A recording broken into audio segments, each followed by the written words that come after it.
না মামা কুরবানির তোর সময় পড়ছে গা, তাই না? আর তো 3-4 দিন বাকি, অনেক টাকা তো বাকি রয়ে গেছে গা।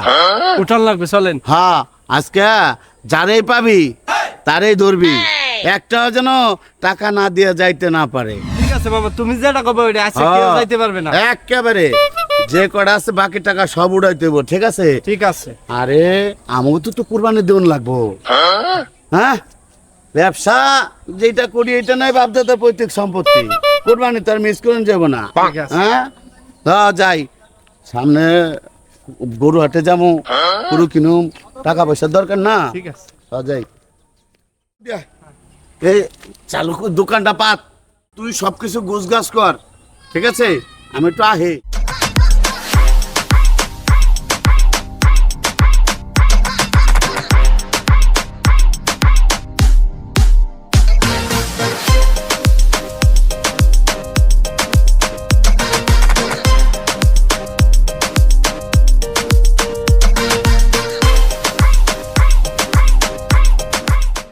মামু সব রেডি, আসো।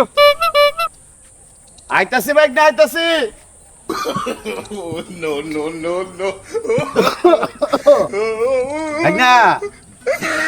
না সবকিছু গোছাইছস তো? সব রেডি। হ্যাঁ, হ্যাঁ বুঝছি।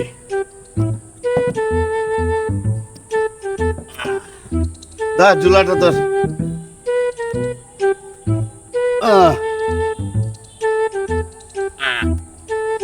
না পানি টানি সব ছিটাইছস? দেখ না, এই লাঠিটা তোর ওই পাশে রাখ, কোন সময় আবার কাজে লাগিয়ে পড়ে। মুডলো মুডলো দানকারীর মাথা পিতা সুখে রাখবেন কইব আল্লাহ রে আল্লাহ, নূরের টুপি পরাইয়া উঠাইব রোজ। সুবহানাল্লাহ। মাথা পিতা আল্লাহ সুখে রাখবে কইব রে। দেখছাস আত্মা লাফা লাফা নহনো আছে, চিন্তা করছাস 40 টাকা দিছে। ভাইনা এইবার কিন্তু কুরবানি জমবো। তুই মাঠে গরু দেখ, আমি আসতেছি। হ্যালো কাকা, তাড়াতাড়ি আসেন, পরে কিন্তু গরু পাওয়া যাবে। ঠিক আছে। ও ভাই, ভাই কি গরু কিনবার যান? হ্যাঁ ভাই, গরু কিনবা? কুরবানি দিবেন? হ্যাঁ ভাই, কুরবানি দেব। ও ভাই, পাওনাদারের পাওনা না মিটে কুরবানি কিন্তু দেওয়া ঠিক না। হ্যাঁ ঠিক আছে। পাওনাদার কেউ বাকি থাকে আছে কিনা? আমার তো কোনো পাওনাদার বাকি না, আমি তো সব পাওনাদার টাকা দিয়ে দিয়েছি। আছে ভাই, আছে। আছে? হ্যাঁ, আপনি করতে জানেন আছে? ওই তো আমি জানুম না, আপনার এখন একজন পাওনাদার আছে।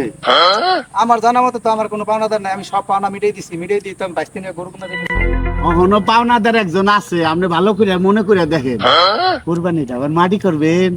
না, কুরবানি তো ভাই মাটি করা যাবে না, আপনি কি কন? আমার তো জানা মতো কোনো পাওনাদার নাই। আমি তো আছে আছে, একটু মনে করে দেখেন। আপনার নামটা যেন কি ভাই? আমার নাম রুহুল। রুহুল ভাই না? হ্যাঁ, মামা। খাতাটা দেখতো। বাড়ি বালিয়াটি না হ্যাঁ, বালিয়াটি। এই তো দেখছেন, মামা? 10 সপ্তাহ দেওয়া হয়েছে। তার মানে 52 সপ্তাহ বছর, 10 সপ্তাহ দিলে 42 সপ্তাহ বাকি। মনে আছে না প্রতি শুক্রবারে ওই যে আপনার হার্ডওয়্যারের দোকান আমরা যাইতাম, আর আপনি খালি কইতেন পরে হেন পরে হেন। এই 52 সপ্তাহ বছর আপনি 10 সপ্তাহ দিচ্ছেন, 42 সপ্তাহ বাকি। তাই আমি সব লেখে রাখছি। মামা হ্যাঁ, 420 টাকা বাকি আছে।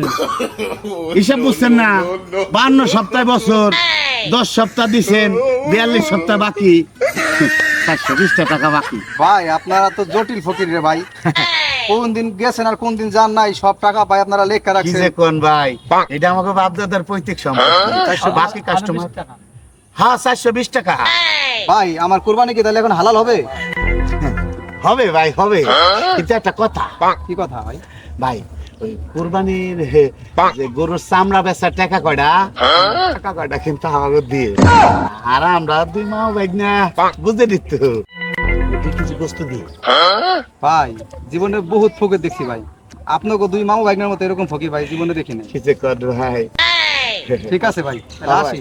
ও ভাই আইসেন, আসসালামু আলাইকুম।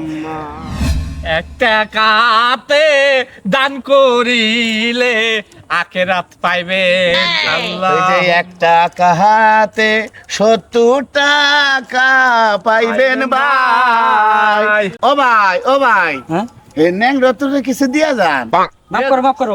ও ভাই শুনেন, সামনে 2-3 দিন পর কুরবানি, আপনারা যদি কিছু না দেন তাহলে আমরা চলবো কেন? আমি কুরবানি টুরবানি দেবো না, মাফ করো। আরে ভাই আপনি কুরবানি না দিলেন আমরা তো কুরবানি দেবো, আমাকে কিছু দেন। তোমরা কুরবানি দিবা দাও, আমার মাফ করো। ও ভাই শুনেন, এই ভাই না, এই তুই ওঠ, ভাই বহেন।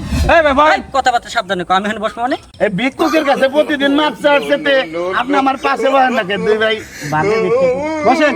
এটা কোন কথা বললা? এই ধরো 1000, এই যে 1000, এই যে ধরো। রাগ না লোক মামা 1000।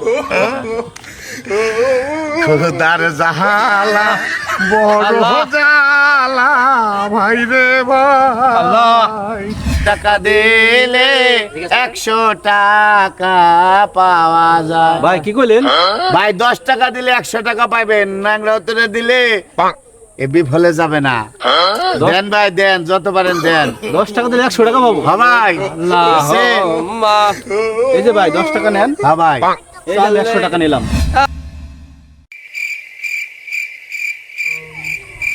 ভাই না মামা ব্যবসায় তো ঘাটতি হয়ে গেল রে। 10 টাকা দিয়ে 100 টাকা নিয়ে গেল।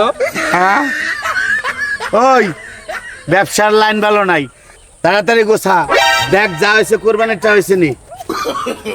মামা হ্যাঁ 3-4 দিনে যা কামাইছি হ্যাঁ কুরবানি সে বেশি হয়ে যাবে। হয়েছে তো, চল আজকের মতো এই পর্যন্ত সমাপ্ত। ওই সব কিছু গোছা। বাটপাড়া সিটারে পাল্লে পড়ে গেছি।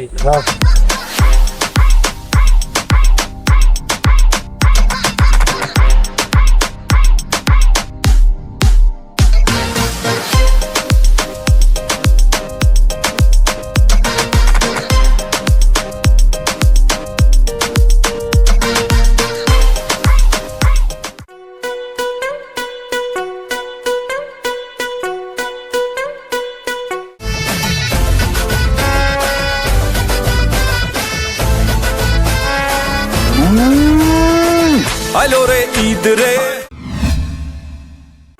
এক না হ্যাঁ মামা জলদি আয়, জলদি আয়।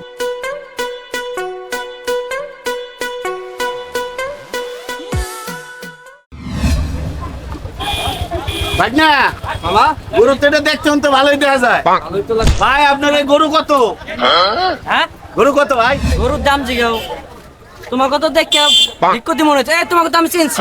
চিনছো মানে? সেই দিন রাখো 1000 টাকা ভিক্ষা দিলাম না তোমাকে? হ্যাঁ, দিছো। তোমরা কিনবা আমার গরু। তাতে কি এই যাও যাও, ফুটো হেন তো, ভাই ফুটো। মিয়া, তুমি ভিক্ষা দিছো, এটা আমার ব্যবসা। তুমি আর গরু ব্যবসা আসছো না? ভাই ভাই এই, না এই তোমার তো কাছে গরু বেশ যাও, ফুটো ফুটো। এই দাঁড়াও, মামু চিনো মামু কে? হ্যাঁ মামা বিজ্ঞান সমিতি কেন্দ্রীয় সভাপতি। তারান্দা কয়জন লোক কাজ জানো জানো? হ্যাঁ? কালকে যদি আমার স্বর্ণগুণে তোমার বাড়ির ঠিকানা দেই, তোমার বাড়ির ইট খুঁজে পাইবা। একটা ফোন দিলে সব শেষ হয়ে যাবে। বল, এই যাও যাও, ফুটো, তোমার কাছে ওই, গরু এই। বেশ যাও। এই ওই বেড়াই, তোর গরুর দাম কত তুই এটা কর? গরুর দাম 1.5 লাখ। নিবা? হ্যাঁ, 80 নিবো। টাকা, 80 টাকা। হ্যাঁ 1.5 লাখ টাকা দিয়ে নিব। হ্যাঁ হ্যাঁ ভাই না, আর টাকা দিয়ে দে, আর 80টা দিয়ে হিস।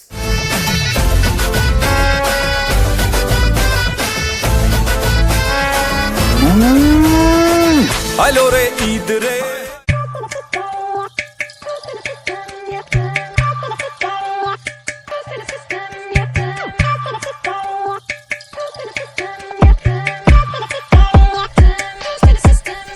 আসসালামু আলাইকুম ইমাম সাহেব। ওয়ালাইকুম আসসালাম।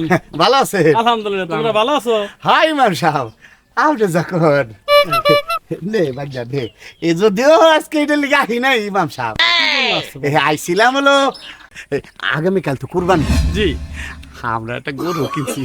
গরু কিনছি, কুরবানি দেবা? ইমাম সাহেব কুরবানি দেওয়ার একটা আশা। ইমাম সাহেব আশা ছিল কি আগামীকাল সকালে আপনি প্রথমে আবার গরুটা কুরবানি দিয়ে দিন। সবার আগে তোমরা কুরবানি দেওয়া বেশ ভালো, আমি শুনে খুব খুশি হইলাম, মাশাল্লাহ। কিন্তু আশেপাশে তো অনেক লোক আছে জি, যাদের ইমাম। সামর্থ্য থাকতেও তারা কুরবানি দেয় না। জি এখন তোমরা যে কুরবানি দেবা, তোমার দুটো কথা আছে, একটু শুনবা। জি ইমাম সাহেব বলেন। ইসলামে দুটি হালাল কাজ আছে, কিন্তু নিকৃষ্টতম হালাল। জি একটা হলো যে তোমাদের মতো ভিক্ষা করা, আর একটা হলো স্ত্রী তালাক দেওয়া। জি ইমাম সাহেব। আমি তো প্রতিবন্ধী মানুষ দেখতেই পারছে।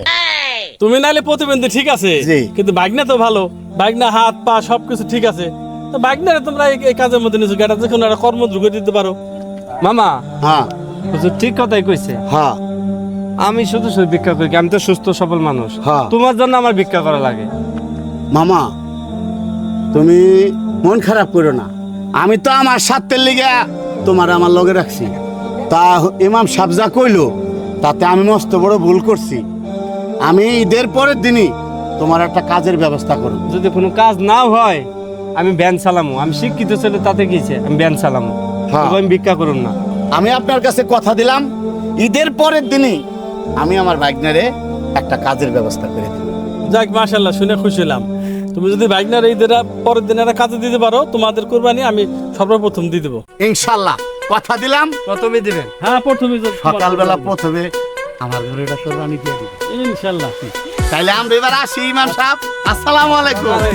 চল ভাগ্না।